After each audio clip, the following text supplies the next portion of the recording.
And our guest speaker tonight is going to be Ambassador Linda Thomas Greenfield. And at this point, let me ask Dr. Tsahaye, ECDC Director.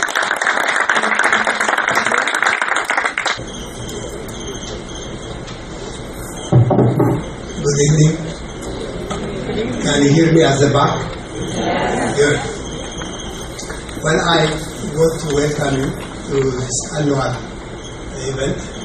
As you know, we have an annual event that has three components. The first day was devoted to training of our network from around the country. The last 2 days have been the national conference on African refugees and immigrants, where our members of the network had an opportunity to visit Capitol Hill to dialogue and educate their members of Congress on the various issues facing African newcomers here and African refugees and migrants in the various parts of the world.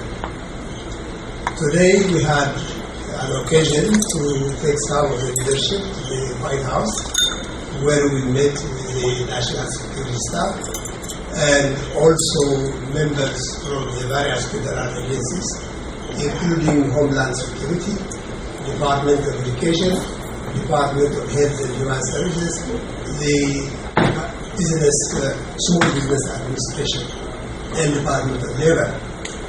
During our conversation with the National Security Staff and the other federal agencies, our point of concern were expressed to them. This includes the anti-immigrant violence that we have seen in South Africa, the pending closure of the refugee camp in Kenya by the Kenyan government, the conflict in Yemen and how it's affecting our refugees and immigrants, primarily from the eastern part of Africa. We also had an opportunity to discuss recent tragedy that has happened to Ethiopian and Eritrean refugees and migrants in Libya, as well as the thousands of migrants who have been fleeing from various North African countries to Europe and who have lost their life. These are points of concern that we have shared with both the administration and the legislative body yesterday and today. These are people who need our attention, especially at this hour of their need. Now, having said that, then the third component of our program is the annual dinner that we conduct every year here. This is to celebrate the achievements and contributions of African newcomers in our communities. Tonight, I am very pleased to have amongst us a friend whose relationship with ECDC and me personally goes to many years back when she was a junior officer at the Department of State, overseeing some of the refugee programs. It is really a great pleasure for me to introduce you our speaker, Ambassador Linda Thomas Greenfield, who is the Assistant Secretary of State in the Africa Bureau. Ambassador Linda has served in numerous capacities, both here in the United States as well as abroad. Among her portfolio, she has served as Ambassador to Liberia. She was also the Deputy Assistant Secretary in the Bureau of Refugee and Migration. She was also the Principal Deputy at the Department of State African Bureau, where she is now the Assistant Secretary. She has been posted abroad in Geneva, as well as in Kenya and Pakistan. It is really a pleasure to welcome Ambassador Linda Thomas Greenfield, who is a personal friend to our community. Ambassador.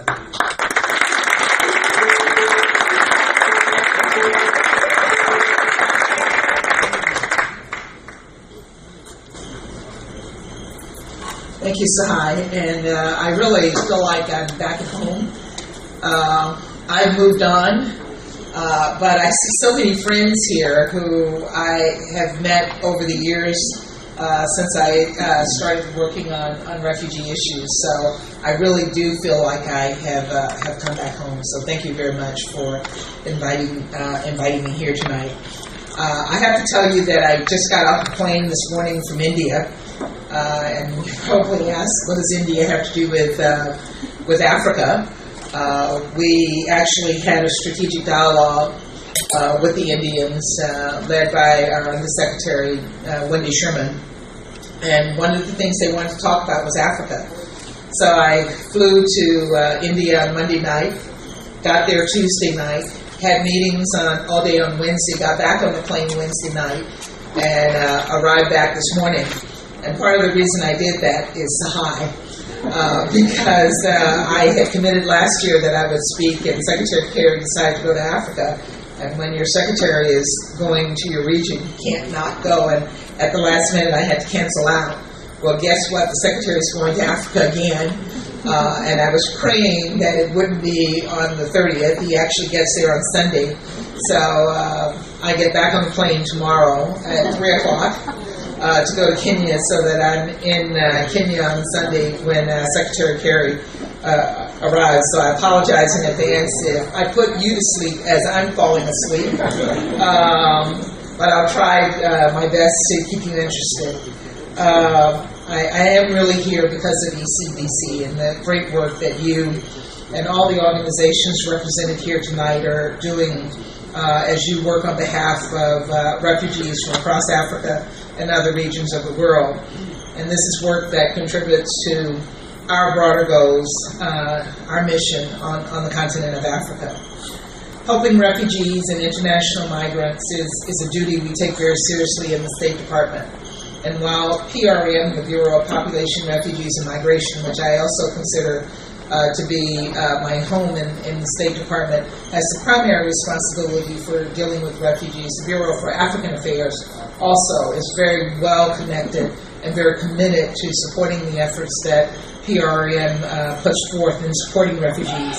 It's an issue that I've worked on extensively throughout my career, going back to the late 1980s, working on refugee admissions in what was then what we called RP, the refugee program. And I first worked with ECDC and subsequently throughout the 1990s as a refugee coordinator in Kenya and Pakistan, and eventually as our refugee counselor in Switzerland. So tonight I want to do a few things. I want to talk a bit about our humanitarian assistance efforts, but my main goal, my main purpose is to talk more broadly about U.S. policy in Africa. I also want to hear from you and get your questions if we have time, since I can't cover every single topic in a speech. It's easier to cover those things you're interested in if I allow you time to ask questions, so I'll try to leave time for that. So let me start out discussing our vision for Africa. Several weeks ago, a young journalist, I was doing an interview on VOA, and a young journalist from Burkina Faso asked me, what is your vision for Africa in 2020? And my response was, our vision is the African vision. It is a vision of democracy, of security and prosperity for the people of Africa. Indeed, in the Bureau of African Affairs, our mission is to partner with the people and the governments of Africa to achieve that vision. We strongly believe that Africa's prosperity depends on its greatest resource, its people, and I know that all of you share that belief. Without prosperity, people take risks to find a better life. That is what we're seeing as we see thousands of migrants leave Africa to take that dangerous and, in many cases, deadly trip across the Mediterranean. Let me start by talking about our vision of strong democracy on the continent. A few weeks ago, I had the immense honor to lead the U.S. election observation mission to Nigeria. And I do consider that it was an honor, as I did when I served as an observer to the mission in Liberia in 2006, when Liberians elected the first woman president of Africa, and later in 2011, when I was the ambassador to Liberia and President Sirleaf was reelected. I spoke this afternoon to the Nigerian diaspora community, and I shared with them the experience I had and the feelings that I had being in Nigeria during that historic moment. I was inspired, to say the least, to witness committed Nigerian citizens participating in the democratic lives of their country. I spoke to an elderly man who brought his own chair to the voting site, and he got in line very early in the morning to line up to be accredited to vote at 8 a.m. and like many others, he didn't see that as the end. He waited for hours just to cast his vote, and he didn't go home even after that. He waited even more hours to make sure that his vote was counted. That, to me, was amazing. Imagine Americans. Imagine all of you. How many of you get up in the morning at 6 a.m. to go vote? How many of you actually vote? 25% of Americans normally vote in local elections. I vote in Arlington County, and when I go out at 6 a.m. in the morning, there's nobody in line. Absolutely nobody. Maybe my husband may be the number 2 person, and if we're lucky, we may see 3 or 4 others. We don't appreciate our rights to vote in this country. Africans appreciate their right to vote, and Nigerians showed us how much they appreciated that right. Both President Jonathan and now President-elect Buhari pledged repeatedly to refrain from election-related violence, and they urged their supporters to show restraint. President Jonathan demonstrated his statesmanship by conceding the election as soon as the results became apparent and vowing to work with his successor. President-elect Buhari graciously acknowledged the call and pledged his commitment to honor the will of the Nigerian people. The United States, on our part, look forward to working with the new government that was elected by the people of Nigeria. When I did the diaspora call this morning, someone said to me on the call, you said the U.S. government did not have a candidate, but you were supporters of Buhari, and you know that you were supporters of Buhari. We were not supporters of Buhari. We were not supporters of President Jonathan. We were supporters of the Nigerian people, and the Nigerian people determine their future, and we look forward to working with the people, and I think the Nigerian people deserve a hand of applause, and I ask it to be.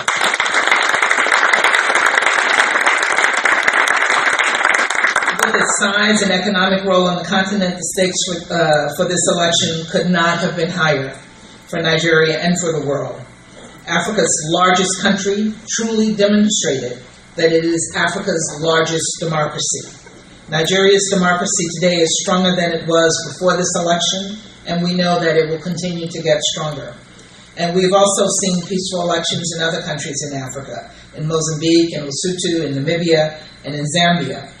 For us, it's also important to recognize these successes as we hope that the trend continues for the more than a dozen elections scheduled between now and the end of 2016, including in Ethiopia next month, in Burundi later this summer, and the Democratic Republic of Congo next year. Let me share a couple of thoughts on Ethiopia, since so many of you are from Ethiopia, since I also visited Ethiopia with Undersecretary Wendy Sherman a few weeks ago. This visit was a follow-up to President Obama's meeting with Prime Minister Haile Mariam last year on the margins of UNGA. In Ethiopia, we met with senior government officials as well as civil society leaders while we were there. We have a strong partnership with Ethiopia, and we collaborate on a range of regional, security, development, and economic issues. We appreciate the strong role that Ethiopia plays in the region in countering al-Shabaab in Somalia and supporting the peace negotiations in South Sudan. In addition, Ethiopia has made significant progress on achieving the Millennium Development Goals. At the same time, we're engaged in a dialogue with the government about allowing greater space for civil society, independent media, political pluralism, and we want to urge the government to uphold the fundamental human rights that are guaranteed by Ethiopia's constitution and its international obligations. While Undersecretary Sherman was there, she expressed our concerns about media freedom and noted the fact that there are more journalists in jail in Ethiopia than in any country in Africa. We noted Ethiopia's upcoming election, and we believe that every election, just as it did in Nigeria, every election should be better than the one that preceded it, and independent media and space for independent opposition voices are essential for a free and fair election. Certainly, Ethiopia has a ways to go to ensure that every citizen's voice can be heard, whether at the ballot box or in the media. But we believe strongly that we must recognize Ethiopia's achievements just as we do with any other country, and we must continue to engage with the government as the best means to advance and advocate for the important values of free speech, open society, and political pluralism. Our efforts to support democracy and good governance in Africa focus on more than just elections. We contribute to strengthening institutions and building a civil society capacity that are critical to long-term stability. Respect for constitutionally mandated term limits is a huge part of that. Changing constitutions for personal or political gain and eliminating term limits reduces people's confidence in their institutions, and it weakens overall governance.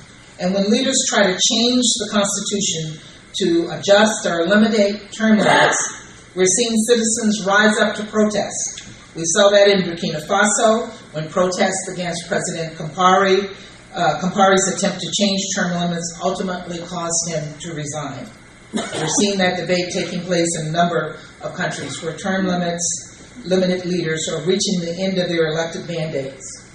Respect for term limits and constitutions and for the role of civil society are a crucial part of realizing the aspirations of the entire continent, and we continue to push countries on this issue. Let me talk a bit about our vision for peace. In too many places, the aspirations of young Africans are thwarted by political instability, armed conflict, and violent extremism.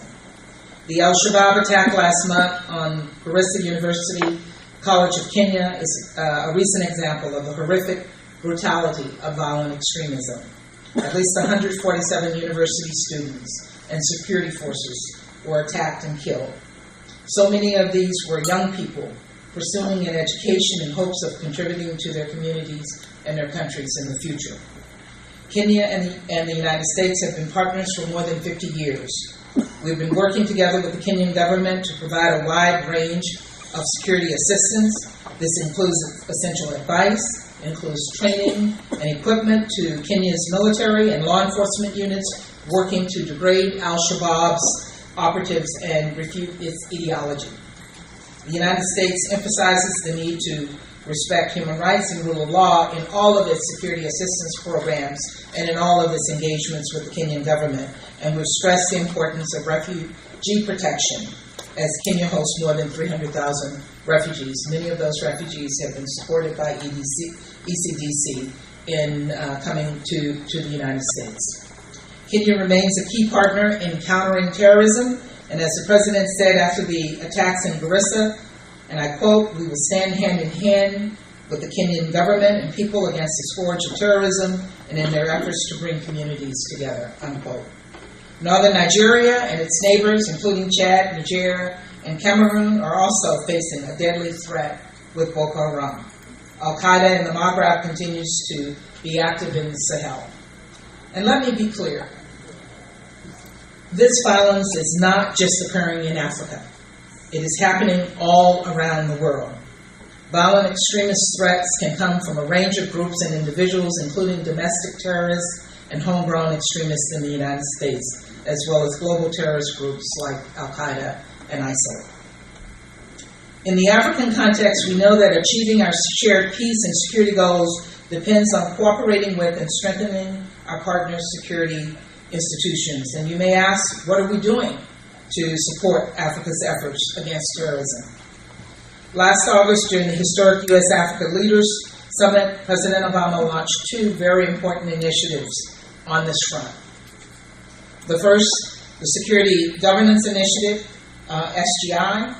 SGI is a multi-year effort that will initially focus on 6 countries: Nigeria, Ghana, Kenya, Mali, Niger, and Tunisia.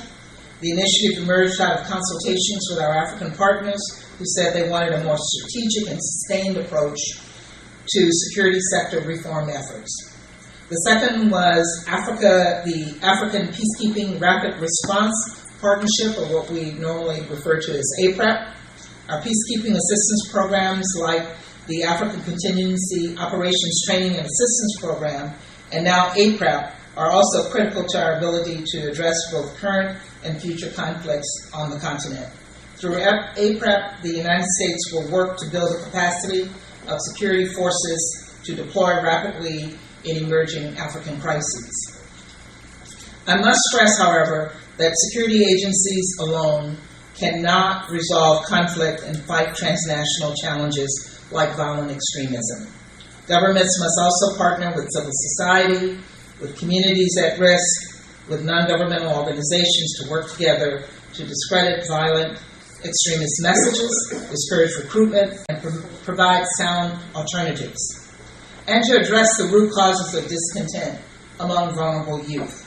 The United States is providing programming, training, opportunities for youth and marginalized communities to complement and bolster security assistance-related programs. Taken together, these initiatives are an important part of the long-term strategies for peace and prosperity that we were pursuing with our partners in Africa, despite the challenges that we face. Some of these challenges, however, require immediate humanitarian response, and through the Bureau of Population, Refugees, and Migration, through USAID, through other humanitarian agencies, the State Department has provided significant funding in the last fiscal year to assist and protect refugees, as well as internally displaced and other vulnerable populations. These funds supported the important work of international organizations, of NGOs in protecting and assisting people most in need, including new refugees fleeing crises in Central African Republic, South Sudan, and Nigeria. They also helped organizations find solutions for refugees, including repatriation when possible, local integration in generous countries such as Tanzania and Zambia, and resettlement in third countries, as we have done here in the United States through organizations like ECDC. We are particularly proud of the fact that we've resettled 17,000 Africans in FY 2014, more than doubling the number of African admissions since 2011, and we're working hard to increase the number to even more in the years to come. When I started in the Bureau of Refugees back in 1989, we succeeded in bringing a little over, I think it was like 1,934 refugees. So the number used to be stuck in my head. I'm getting a little old now, so I don't remember numbers so well. But I was the refugee resettlement officer, and the ceiling for Africa was 2,000. And we couldn't reach that ceiling for any number of reasons, including the fact that we didn't put the resources and the commitment into reaching that number. And my goal back in 1989, when I was a young junior officer, as Sahai described me, was to help us reach that number. And I did everything possible to get us to that 2,000. And we got just under it. We reached the 1,900, we got over 1,900, and suddenly the fiscal year was over, and we didn't reach 2,000. I felt like an abject failure. Everybody said to me, I did a great job because we got to 1,900, because previous years, I think we may have gotten to like 900, and sometimes even lower numbers. And Sahai tells me back when, were bringing in numbers under 100. And my goal was always to reach 25,000 when I was in that job. And I think for a couple of years we did get up to 25,000. When we look at the needs across the African continent, when we look at the fact that there are 3 generations of refugees in Dadaab refugee camp in Kenya, refugees have been born in Dadaab, refugees have had babies in Dadaab, refugees have died in Dadaab. When I worked in Kenya as a refugee coordinator, the refugee population was around 120,000. And it was a safe camp. I used to go to Dadaab and sleep in the refugee camps. Now I'm told we can't even go to Dadaab to visit. And we have to find a way to provide protection to those refugees in Dadaab refugee camp so that they can feel safe and secure. And every country, whenever there's a crisis, whenever there's crime, they look for a scapegoat. And in the case of Kenya, the scapegoat is now the refugees in Dadaab. And we have on our agenda raising this with the Kenyan government, impressing upon the Kenyan government the importance of continuing to provide protection to those refugees in Dadaab. They are victims. They are not the problem. They have been equally victimized by Al-Shabaab, and we need to make sure that protection continues to be part of the support that we provide for them. Finally, let me talk about our vision of prosperity. As the diaspora community knows all too well, Africa's economic outlook is often overshadowed by the bad headlines. And I always tell people when I get up in the morning, because they ask me, how do you continue to do this job? You wake up in the morning, I get up at 5, I look at my BlackBerry, Al-Shabaab has taken, nearly 300 Nigerian girls. Boko Haram, Al-Shabaab has attacked a university. It's like every single day. And if I let that bad news be what I'm about as the Assistant Secretary for Africa, I wouldn't get up and come to work in the morning. So I need to focus, we need to focus on that part of Africa that provides a future, that part of Africa that provides the hope and prosperity for the young people of Africa. And so I do like to spend my time talking about trade and investment because it's an important part of our Africa policy. The reality is that opportunities abound for U.S. businesses and investments in Africa. The sub-Saharan region is physically larger than the United States, China, India, and Western Europe combined. I've seen a map that has everything transposed on the continent of Africa. With its wealth of natural resources that can help propel the continent's people to new heights of prosperity if this wealth is utilized wisely. The continent has an average percent annual growth of 5.2%, and 7 of the 10 fastest growing economies in the world are on the continent of Africa. We're seeing a growing middle class, a burgeoning youth population with large appetites for goods and services, and in fact, average per capita income has become increasing steadily over the last decade and a half.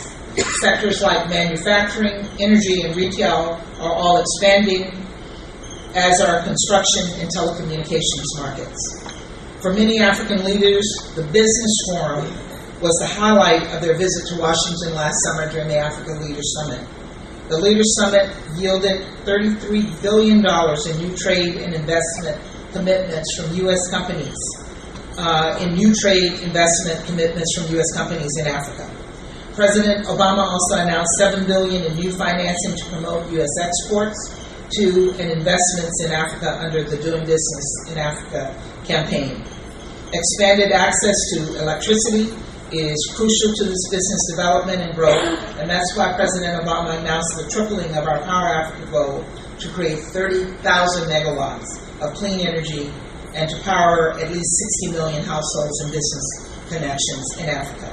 With $6 billion in new private sector commitments and a total commitment under Power Africa, we are now at about $20 billion. And this is significant.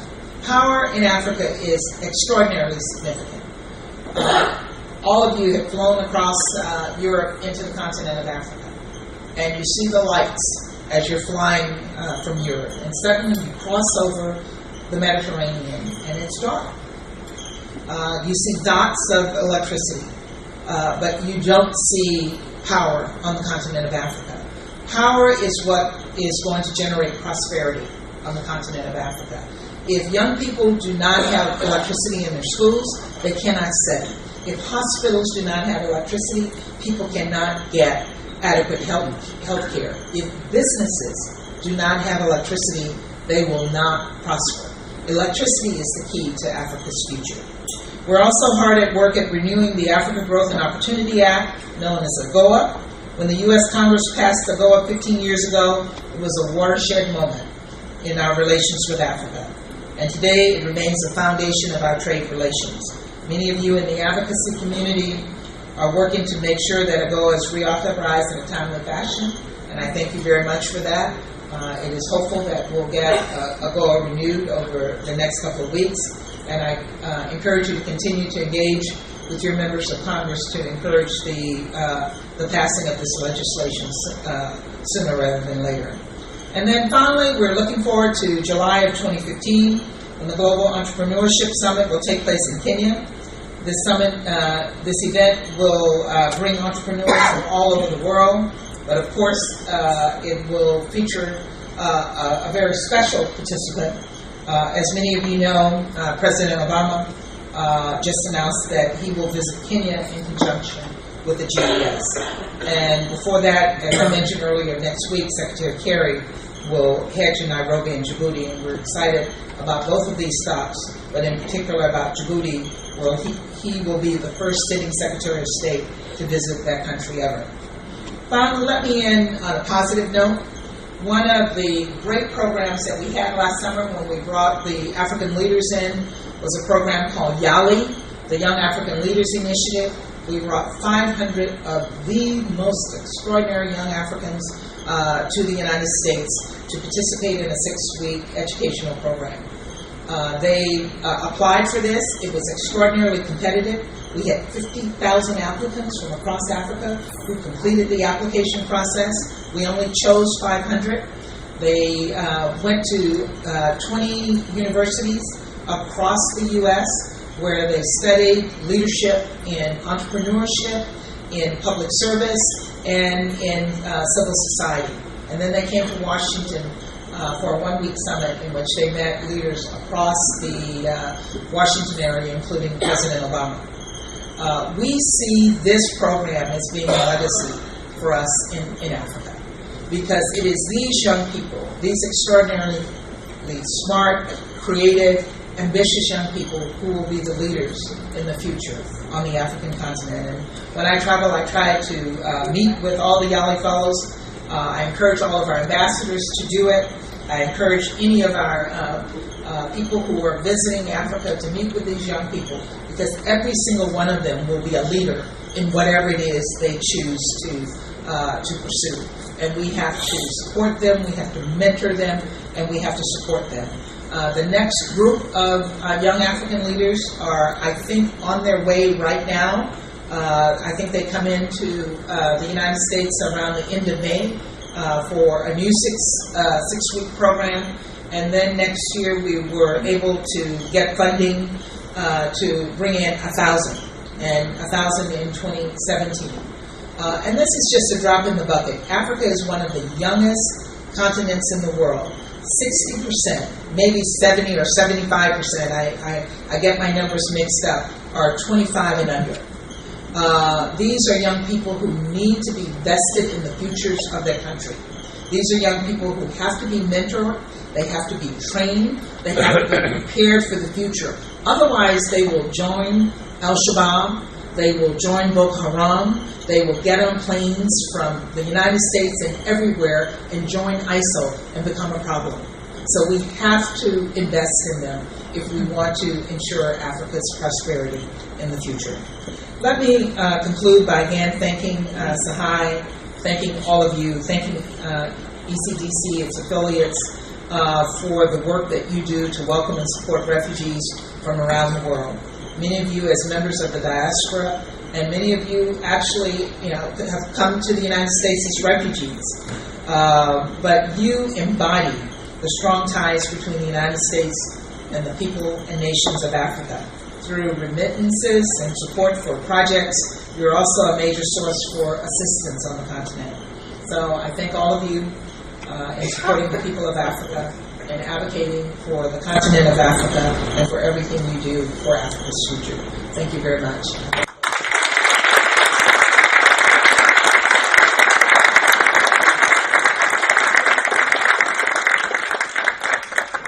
Questions? I have.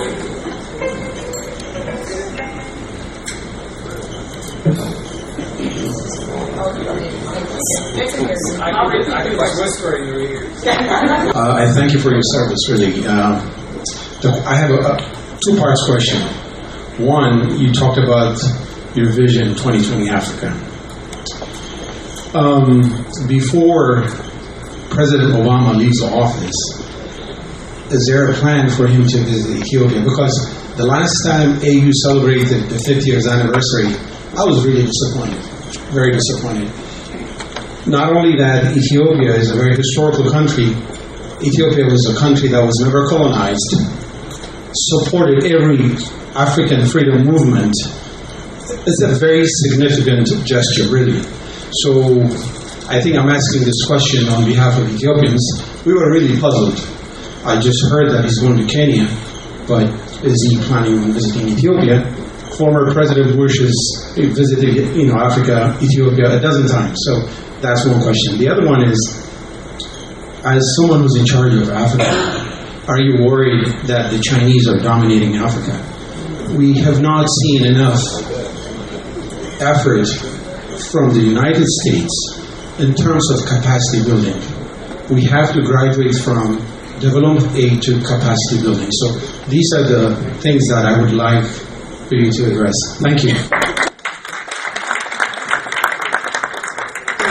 Well, first, I don't think I've spoken to a group that has not asked if the president is visiting their country. I can only say that those decisions are made at the White House, and I will convey your passion for having the president visit Ethiopia to my colleagues at the White House. Again, the president does quite extensive travel, not just to Africa. I'd love to have him visit every single country in Africa. But again, we'll have to ask that question to our colleagues at the White House. And you won't be surprised that I have not done an event where I've not been asked about Chinese in Africa. And my answer is always the same. We're not worried about the Chinese in Africa. My question to Africans, are you worried about the Chinese in Africa? We have been in the United States has been in Africa for more than a half century. We were there from the start. We have supported Africa in ways that we can't even put value to. We're probably the only country in the world, and China is nowhere near us, that has a diaspora that includes people from every single African country. So we are part of Africa. Africa is part of us. Our companies are investing in Africa. We'd like to see more investments. But what I say to African leaders, when they are negotiating with the Chinese, it is up to them to get the best deal that they can get for their people. And what we say to the Chinese is that they have to provide a level playing field.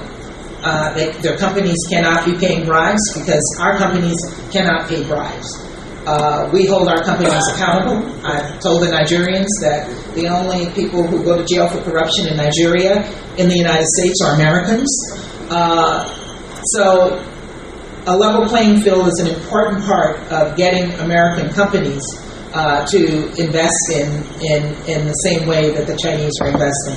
I think the Chinese have tremendous resources that they can bring to Africa in terms of infrastructure, in terms of financing, but Africans have to make sure that those deals are deals that are in their best interest. They're not high interest, low dividend loans, that it is actually a partnership.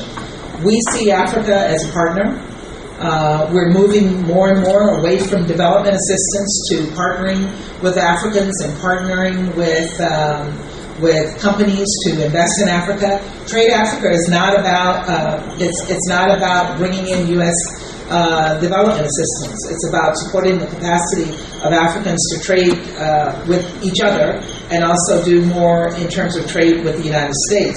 Power Africa is all about the business sector. It's about opening up an environment that encourages the private sector to come in and invest in power generation in the country. So I think we have shown our commitment to Africa, and we want the Chinese to show their commitment to Africa as well.